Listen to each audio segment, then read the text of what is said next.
I want to talk about what typically are some staff perspectives that we have on volunteer ministry.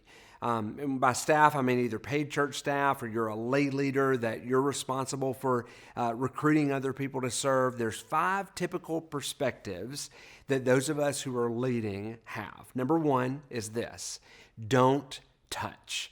Don't touch. Maybe this sounds familiar to you because you, like me, are a micromanaging control freak perfectionist. I like to think of myself as a recovering micromanaging control freak perfectionist, but I'm still a carrier, and maybe you are as well. Those of us who live in the don't touch world, number 1, we like to do the ministry because we really like to do the ministry. And we know that we're really good at the ministry.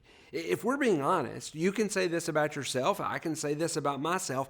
There are some things that we're just uniquely gifted at. Doesn't mean that nobody else can do it, but maybe it's a ministry area that we've kind of handcrafted, we've sort of built from the ground up, whatever it is, and we've gotten it running and buzzing just like we want it to, and so we don't want anybody else to touch that thing. Sure, they can get involved. Sure, they can be a part of the ministry, but they've got to do it exactly like that we say that they're going to do it, or there's going to be a cost to pay for that. Listen, when we live in the world of don't touch, we are simply robbing others. And so we've got to get out of that mindset of ministry when it comes to developing volunteers. There's a second perspective that staff members and lay leaders normally take, and that is this idea of a dump truck. Now, dump truck is different than don't touch because in don't touch, a lot of times we built it and we like it. Dump truck is something that maybe we're in charge of, but we don't want anything to do with it. We want to just hand it off and move away. It's like if you order you're doing a landscaping project and you order a bunch of mulch or topsoil to come to your house. A lot of times the people who are delivering that's all they're doing. They're delivering it, they're throwing the crank, they're lifting the truck, they're dropping the mulch or the topsoil on your driveway, and they're driving away. It's up to you to get the wheelbarrow and the shovels and the pitchforks and to spread that stuff all over the place. I think a lot of times that's the way that we view our asking culture, our recruiting culture with our volunteers. If they keep taking it, we'll keep dumping it. We find one person, as I said a moment ago, who will give us a yes, and we just keep on getting them to say yes. You've got people in your ministry that have said yes to 16 different things.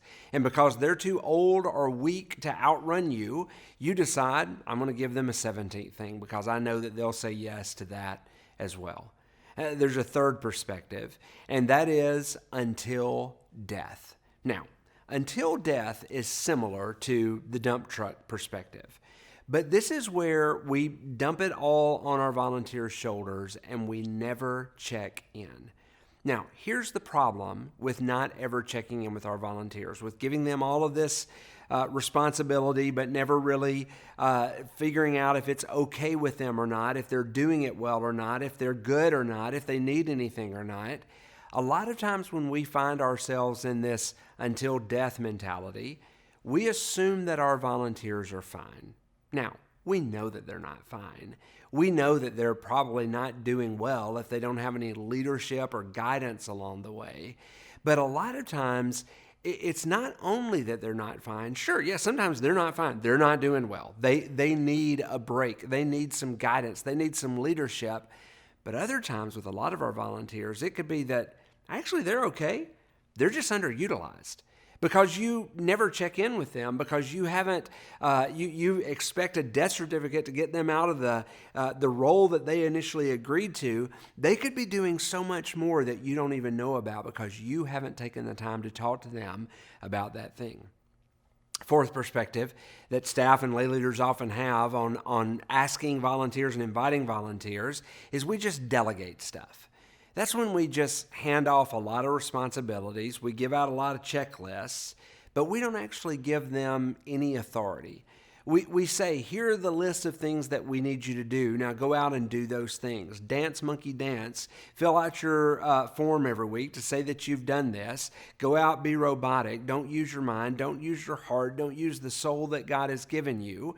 Just delegate a bunch of stuff to people and give them a checklist without ever checking in. Again, this could be something that maybe they're not okay, and we don't know that they're okay.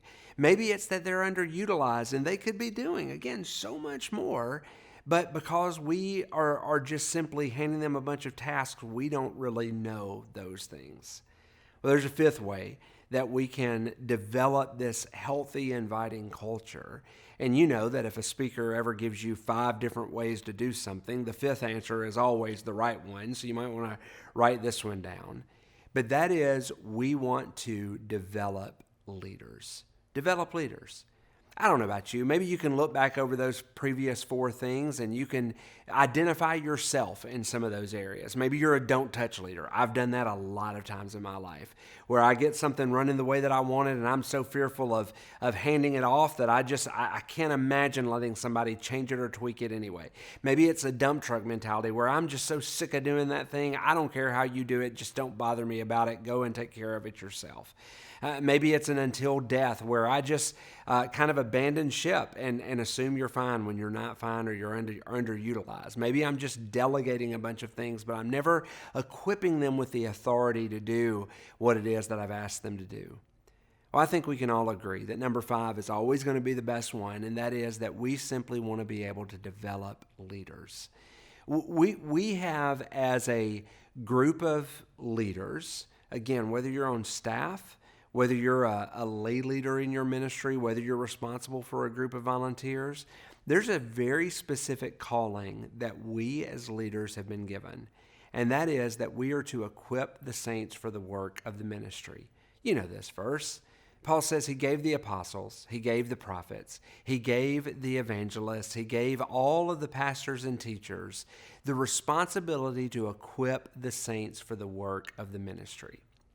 You see, your job as a leader is to work yourself out of a job. That's what you're supposed to do. You've got to be able to help those other people that are in your ministry, help those people who are not even in your ministry yet. You need to be able to help them figure out what it is that God has given them the responsibility to do.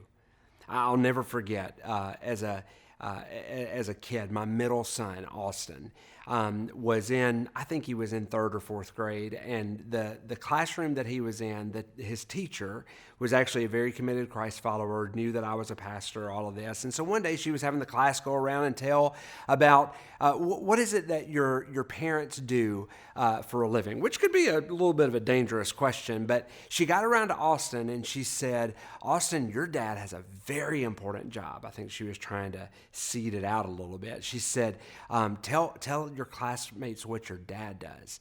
And Austin said, my dad works in a church and his job is to tell other people what their job is. Man, I think that's great theology.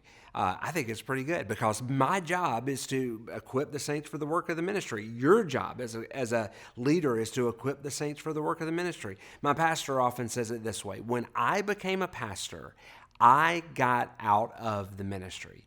What he meant is this, that when he was doing his workplace job, his marketplace job, before he went into full-time vocational ministry, that was actually his ministry.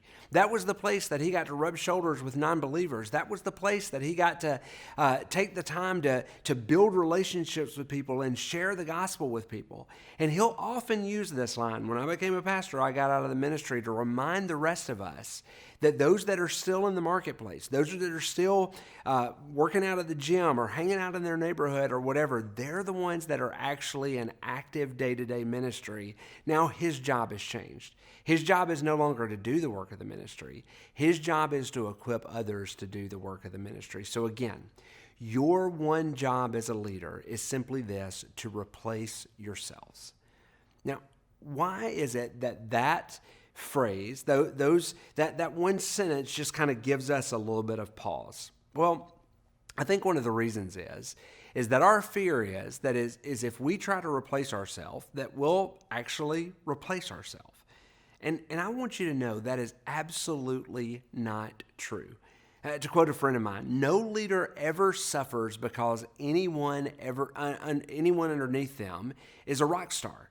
You're going to be irreplaceable if you develop leaders. I think about the people around our church, whether they're on our staff or they're a lay leader or whatever. People who are disciple making disciples, people who just seem to be a walking leadership factory, that they can spend time over a few coffees or over a few breakfast meetings and pour themselves into other people, where those people feel like they can run through a wall and do anything that this person is inviting them to do. Those are the kind of people that will always have a valuable place in our congregation and on our staff. I know people in our church that have replaced themselves in ministry time and time and time and time again. And do you know what we do? We don't kick them to the curb because their job is being filled by somebody else. No, we tell them to keep on going, to keep on leading, to keep on equipping, because those who are equipping the saints for the work of the ministry, those who are raising up people underneath them to continue the work of the ministry, those who are getting people to do their job will always have a job. That's true about people in our culture, and that's absolutely going to be true about you and people in your culture.